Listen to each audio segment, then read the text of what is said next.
ఏపీలో ఎన్నాళ్ళు ఏ పార్టీలో చేరాలన్న దానిపై క్లారిటీ లేక వైసీపీ, టీడీపీ, జనసేన నేతలతో వరుస చర్చలు జరిపిన కాపు నేత ముద్రగడ పద్మనాభం ఎట్టకేలకు అధికార పార్టీని ఎంచుకున్నారు. ఈ నెల 14న వైసీపీలో చేరాలని ముద్రగడ నిర్ణయించుకున్నారు. ఈ నేపథ్యంలో ఇవాళ ప్రజలను ఉద్దేశించి ముద్రగడ మరో లేఖ విడుదల చేశారు. ఇందులో ఆయన వైసీపీలో చేరే రూట్ మ్యాప్, ఇతర వివరాలను విడుదల చేశారు. ముద్రగడ పద్మనాభం ప్రజలకు రాసిన లేఖలో, ఈ మధ్య రాజకీయ పరిణామాలు మీకు మీడియా ద్వారా తెలుసు అని అనుకుంటున్నాను అన్నారు. సీఎం జగన్ పిలుపు మేరకు వైసీపీలో చేరాలని మీ ఆశీస్సులతో నిర్ణయం తీసుకున్నట్లు తెలిపారు. జగన్ను తిరిగి ముఖ్యమంత్రి పీఠంపై కూర్చోపెట్టడానికి ఎలాంటి కోరికలు లేకుండా వారి విజయానికి మీ సహకారంతో పనిచేయాలని నిర్ణయించుకున్నట్లు పేర్కొన్నారు.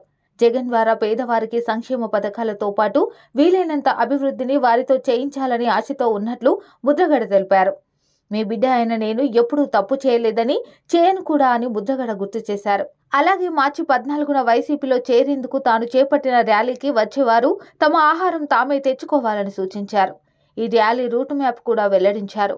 ఇందులో తమ స్వగ్రామం కిర్లంపూడి నుంచి బయలుదేరి పత్తిపాడు, జగ్గంపేట, లాలచెరువు, వేమగిరి, రావులపాలెం, తణుకు, తాడేపల్లిగూడెం, ఏలూరు, విజయవాడ మీదుగా తాడేపల్లి చేరుకుంటానని తెలిపారు.